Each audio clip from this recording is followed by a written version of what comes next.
meu caro aluno. Seja bem-vindo a mais uma aula do Se Liga na Educação, a mais uma aula de Filosofia, Ciências Humanas e Sociais. Eu sou o professor Wendermir e hoje nós vamos continuar o nosso caminho na busca de encontrar a felicidade, de encontrar a verdade através da reflexão e através das pistas que os pensadores vão deixando ao longo da história. E hoje nós vamos trabalhar uma corrente que vai dar justamente toda a tonalidade para o princípio da modernidade, para o princípio da idade moderna. Então, hoje nós vamos conhecer o antropocentrismo. Antropos, homem, centrismo, centro. O homem vai ser o centro de toda a reflexão desse período. E aí nós vamos lembrar lá de René Descartes, com cogito ergo sum. Penso, logo existo. A partir do meu pensamento, a partir da minha percepção, eu vou definir a minha existência. Lembrando que depois do existencialismo, a existência vai preceder a essência. E aí nós já vamos estar no finalzinho já desse período antropocentrista. Lembrando que toda a reflexão vai estar voltada a esta realidade do homem aqui na Terra. Então nós vamos sair lá da Idade Média, lá do eixo teocêntrico, teos, Deus, cêntrico, centro, onde Deus vai ser a resposta para todas as dúvidas humanas e vamos trazer para o homem este centro, para a realidade do homem, suas necessidades, suas capacidades, todo o seu ser, todo o seu pensamento como base dessa realidade. Vamos entender um pouco mais lá na tela?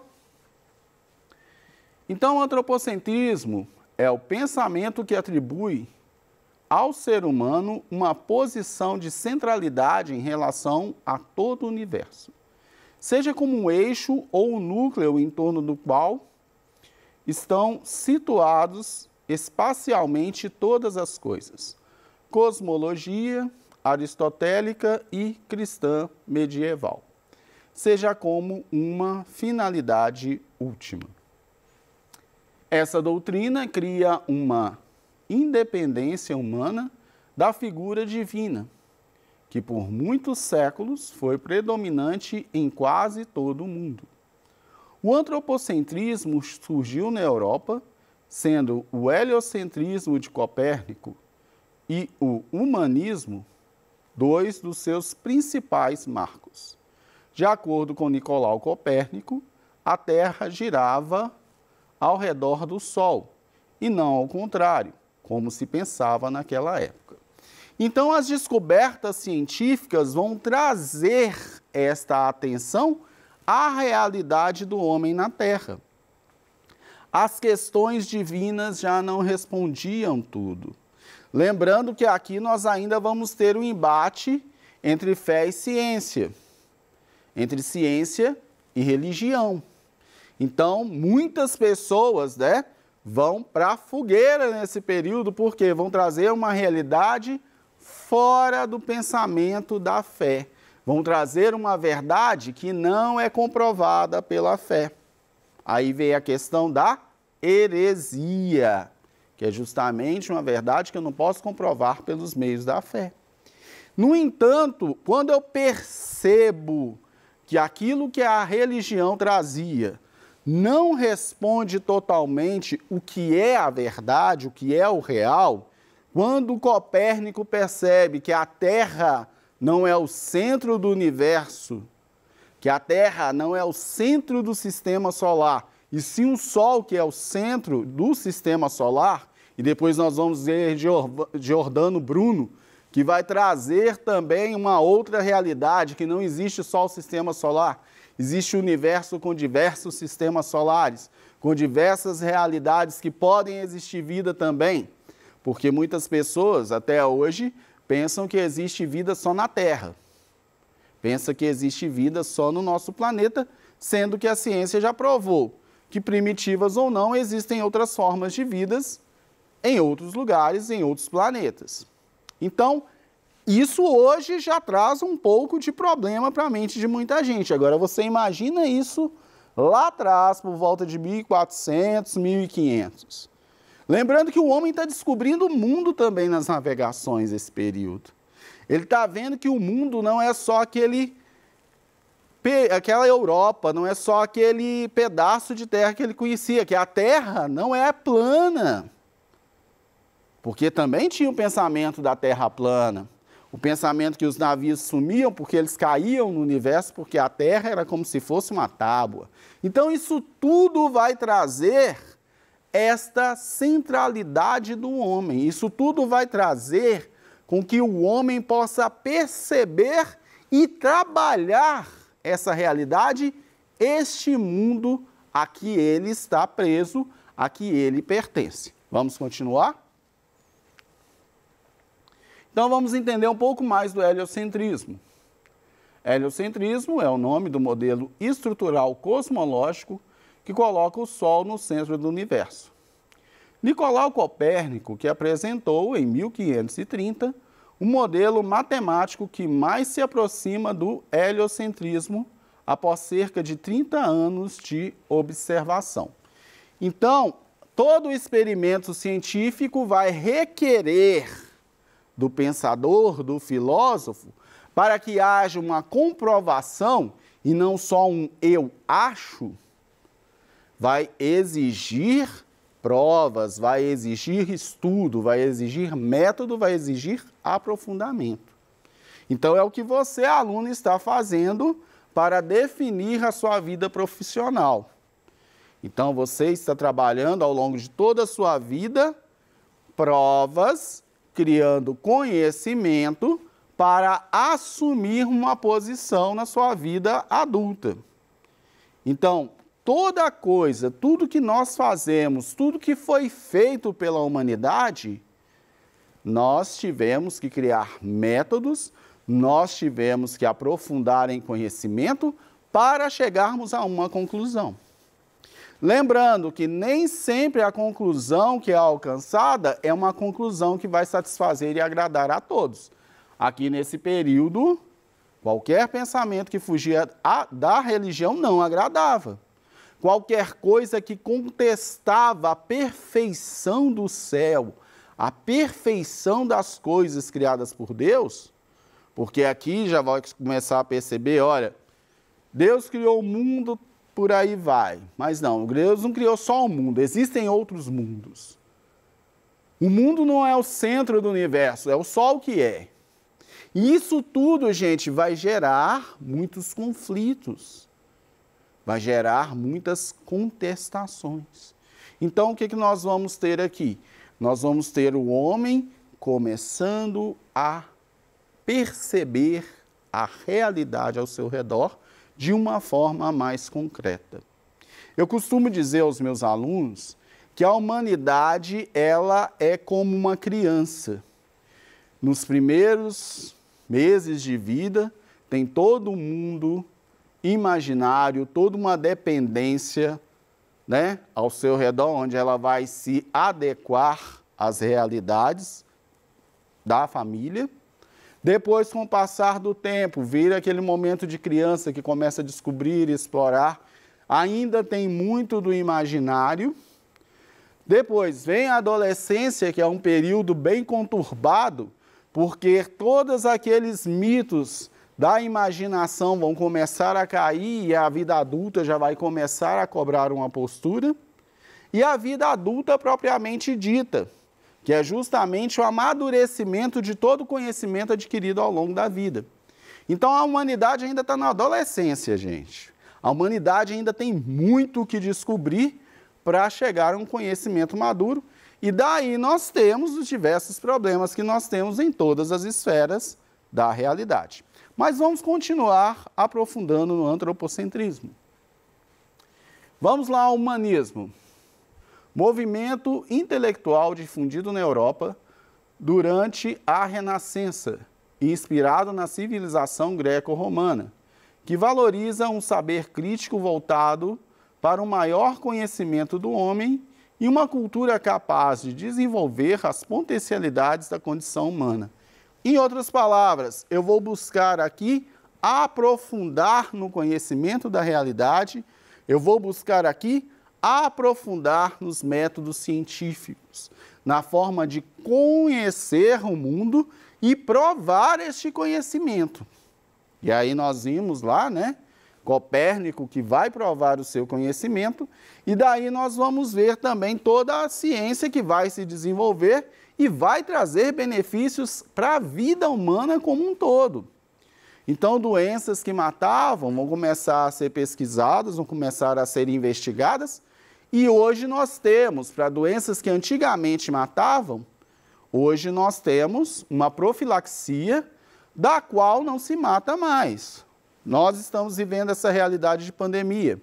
Existe um grande grupo de cientistas pesquisando uma vacina para combater o coronavírus. E aí nós temos, através dos cientistas, toda uma profilaxia que deve ser feita para evitar o contágio do coronavírus. Então, mantenha-se em casa, utilize, né, as práticas de higiene, use álcool em gel e tantas outras coisas que vão nos orientar para a preservação e conservação da vida mediante o período de pandemia. Então, aquilo que matou lá no início, hoje já não mata tanto, se eu sigo os princípios da profilaxia, se eu sigo os princípios da autopreservação contra o coronavírus. E assim também era lá no início. Vão ser criadas formas de que a vida humana possa ir além de uma expectativa simples e além de uma expectativa primitiva destruída por doenças, né? Ou destruída também por outros fatores. Por exemplo, a evolução da engenharia. Então, hoje nós temos construções magníficas e extremamente seguras. Lá na Idade Média, às vezes as construções não eram bem calculadas e às vezes matavam muitas pessoas. Então, com a evolução da engenharia, com os estudos, cálculos matemáticos e tantas outras coisas, nós vamos ter essa prevenção do ser humano. Então, a ciência que vai evoluir em todas as esferas da realidade humana. Vamos continuar? O humanismo teve como grande influência fatores sociais e econômicos. Com a formação de uma nova classe social, a burguesia, os comerciantes começaram a competir com os nobres e ganharam importância na sociedade.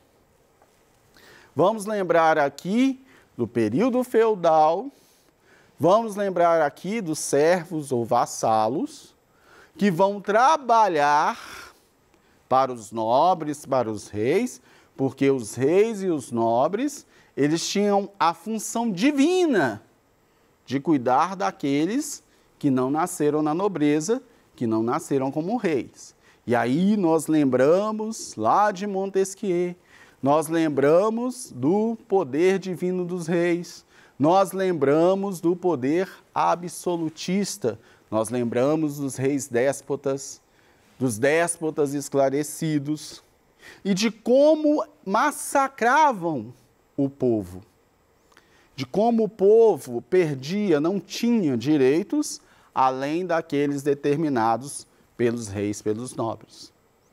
A burguesia, Burgos, que vão ser as primeiras cidades, os servos vassalos que vão para as encruzilhadas dos feudos, lá começam a estabelecer um comércio de trocas que vai evoluindo. E aí, neste comércio de trocas, começa-se a perceber o valor do trabalho em si, que eu posso enriquecer pelo meu trabalho. Então, independente de acreditar ou não na graça de Deus, o meu trabalho vai fazer com que eu conquiste o que eu preciso. E isso já vai começar a gerar, lá no período feudal, vai começar a gerar esta crítica. Não preciso nascer rico, não preciso nascer nobre para conquistar. Com meu trabalho, com meu esforço, eu vou conquistar isso. E nisso nós teremos o investimento da técnica. E nisso nós teremos o investimento do conhecimento e investimento nas ciências. Características do movimento. Teocentrismo versus antropocentrismo, e aí eu já expliquei essas duas vertentes. Lembrando, teocentrismo, Deus vai ser a resposta para todas as coisas. Versus o antropocentrismo, o homem sim é a medida e resposta de todas as coisas. Separação entre a música e a poesia, o cientificismo, a descrição da figura humana, suas expressões, detalhes e proporções, principalmente no campo da arte. E aí nós vamos ter a belíssima pintura da Mona Lisa, que vai trazer todas as feições e todos os sentimentos humanos, que vai trabalhar o ser humano. Então eu vou deixar de trabalhar aquelas imagens, aqueles pensamentos do sagrado e vou começar a fotografar, vou começar a registrar a imagem do homem no mundo. Então, as características do movimento. Primeiro, a descoberta da natureza, dos campos, das florestas, das montanhas, considerados refúgios para as mágoas do amor. Descentralização do conhecimento, até então controlado pela Igreja Católica. E apoio aos valores cristãos e medievais. Ou seja, eu vou trabalhar o sentimento humano propriamente dito, vou investir, vou evoluir dentro do conhecimento científico, mas isso não significa, e aí vem a questão final, que eu deva abandonar a fé. Então, a fé e a razão podem caminhar juntos, sim. Só que a gente sabe que isso vai ser admitido séculos depois. Vamos continuar? As principais correntes desse período foram o iluminismo, renascentismo, racionalismo, empirismo e, para finalizar, o existencialismo. E aí vamos à nossa reflexão. O que você pensa sobre mim não vai mudar quem sou, mas pode mudar o meu conceito sobre você, frase da série Dr. House. Então, o homem como centro da reflexão neste período vai trazer o início de toda a evolução técnica, de toda a evolução do ser em si, e daí nós vamos ter o desenvolvimento da psicologia, deste estudo do homem enquanto homem, das suas necessidades mentais, de suas necessidades espirituais. Então, nós vamos ter o aprofundamento disso e nós vamos também perceber quais são as necessidades que o homem tem, além daquilo que era proposto pela religião. Lembrando, lá na Grécia, a Odisseia sempre vai nos dizer o seguinte, olha, uma frase lá de Poseidon: o homem não é nada sem seus deuses. Nós precisamos de algo além da existência para que possamos entender a nossa realidade. Então, a finitude dentro do ser humano não é a resposta. O período vida e morte não são respostas. É necessário acreditar, mesmo que o existencialismo me fala que é só o aqui e agora, mas é necessário que nós possamos perceber que o homem é um ser de infinitude. Então hoje, meus caros, vamos ficar com esta reflexão. Agradeço a todos vocês pela participação na aula e até a próxima.